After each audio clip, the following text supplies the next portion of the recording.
A new video is spreading fast online, and it shows something no one expected. Nicki Minaj is seen calling herself the #1 supporter of Donald Trump. This is the same artist who once spoke out against him and even worried that his immigration policies might affect her. But now, everything looks different. In the footage, she's standing close to him, holding his hand, flashing a mysterious gold card, and promising to donate hundreds of thousands of dollars. So what changed? On January 28, 2026, in Washington, D.C., Nicki Minaj took the stage and publicly announced that she considers herself President Trump's biggest fan. At 43, the rapper known for major hits like Anaconda and Super Bass wasn't attending just another official event.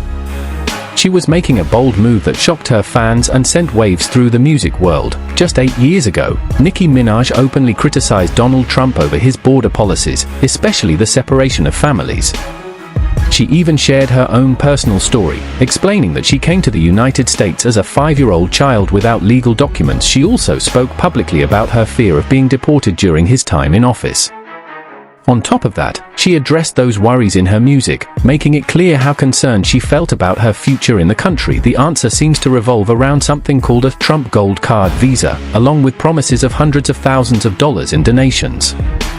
It marks such a major political shift that even her most loyal fans are now questioning what they really know about the woman often called the Queen of Rap. But before diving into the backlash, the criticism, and the intense online reactions, it's important to rewind and look at how this unexpected connection first started. The path that led Nicki Minaj from being a vocal critic of Donald Trump to proudly calling herself his #1 supporter reveals something bigger. It highlights how celebrity politics, personal benefit, and loyalty can collide in today's America. The Trump Account Summit was organized to launch a new federal program.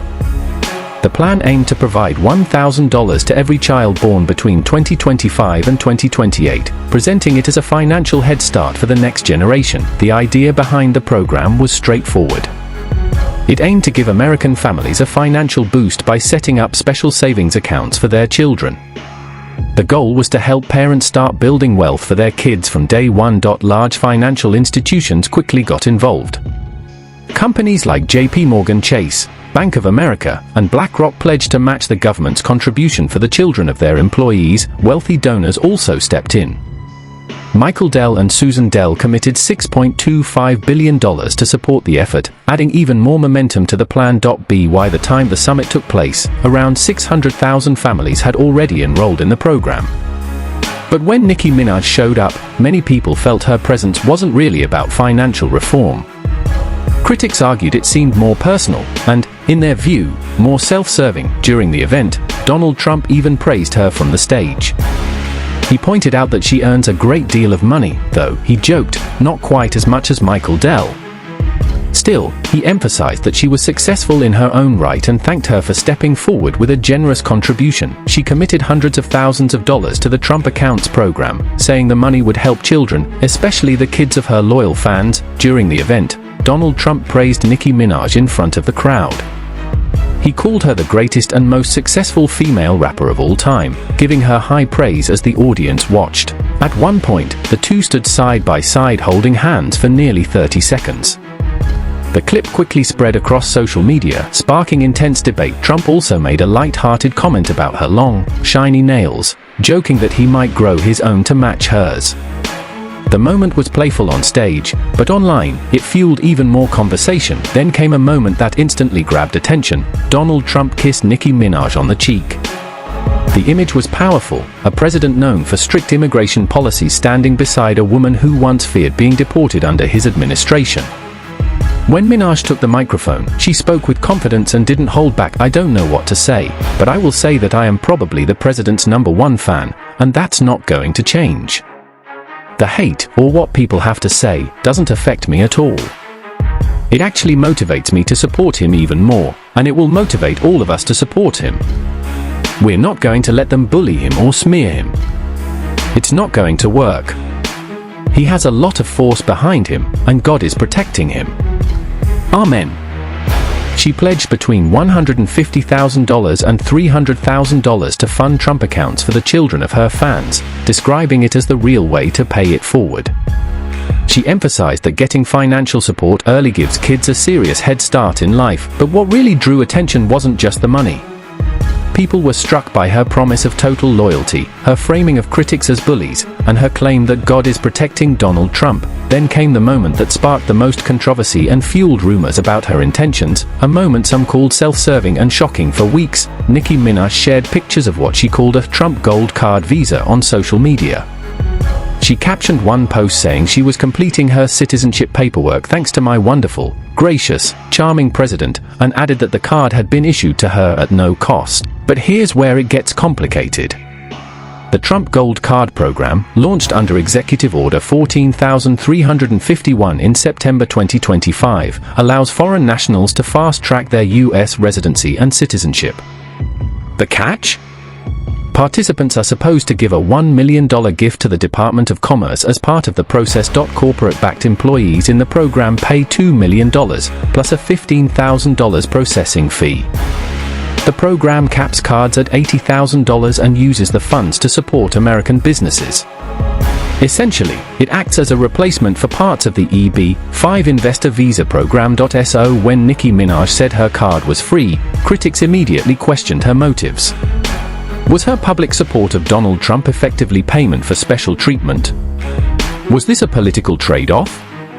The White House even shared a photo of the two with the caption "Barb X-Mugger," blending her fan base with Trump's political movement, a move that added fuel to the backlash. To grasp why this moment shocked so many, it helps to look at where Nicki Minaj comes from, both in life and politics. Born Anukika Tanya Mirage in St. James, Trinidad and Tobago, she moved to the United States at the age of 5. According to her own accounts, she came to the US without legal documentation. That early experience had a big impact on her views about immigration. In 2016, during Donald Trump's first presidential campaign, she referenced her fears in the song Island Girl from her Black Barbies project, rapping the line, "Donald Trump, want me go home?"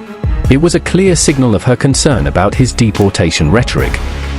Then, in 2018, when the Trump administration implemented its strict border policy that separated over 5,000 children from their families, Nicki Minaj spoke out on Instagram, calling the separations horrible and showing public support for the affected families. "I came to this country as an illegal immigrant at 5 years old. I can't imagine the horror of being in a strange place and having my parents taken away from me at that age. This is so scary to me. Please stop this." In February 2020, during a Polestar meeting, she made it clear she would not support Donald Trump, citing the administration's child separation policy as the issue that troubled her most. So what changed between 2020 and 2026? The shift started gradually but then accelerated sharply in late 2025, leading to the dramatic public support she showed at the Trump Account Summit. In November 2025, encouraged by her Nigerian fan base, the Barbs, Nicki Minaj spoke at the United Nations on behalf of the Trump administration about violence against Christians in Nigeria. She also shared Donald Trump's posts on the issue. When some LGBTQ+ fans expressed concern about her political turn, she responded bluntly, "Imagine hearing that Christians are being murdered and making it about you being gay." In December 2025, she made a surprise appearance at Turning Point USA's America Fest in Phoenix, Arizona. There, she praised Trump as "our handsome, dashing president" and referred to Vice President J.D. Vance as the assassin, a comment she later admitted was a mistake. She also sparked controversy by using anti-trans language, mocking California Governor Gavin Newsom, whom she nicknamed Newscom, for his support of trans youth. She promoted the idea of boys being boys, and expressed support for policies that barred trans women from competing in women's sports. These statements drew immediate backlash, including from former collaborators like Kim Petras, who responded, "Trans kids are healthy, by the way." Minaj's remarks hit especially hard for many fans because she had previously spoken openly about her own bisexuality in her music and had long been seen as an ally to the LGBTQ+ community. The criticism on social media came quickly and fiercely, sparking heated debates online. Fans reacted with a mix of anger and a sense of betrayal. Social media was flooded with comments like, "Of course you're his #1 fan. He just gave you a gold card. Money buys opinions, such a disappointing artist." Some called for her to be fully cancelled, while liberal news outlets criticized her for seemingly abandoning her LGBTQ+ fan base. On the other side, conservative voices praised her boldness, posting messages such as "The Queen just went full mega. Boom. Fire." Other artists in the music industry have taken opposing stances. Bruce Springsteen released the anti-ICE song Streets of Minneapolis. Ice-T wrote lyrics addressing ICE enforcement, and both Billie Eilish and Ariana Grande have publicly criticized Trump's policies, with Grande calling for ICE to be shut down, yet Minaj has remained firm in her support of Donald Trump, stating that the criticism only motivates her further. She framed her critics as being the blinded by Trump obsession and positioned herself as defending the president from bullying. Some critics have also pointed to potential personal or hidden motives.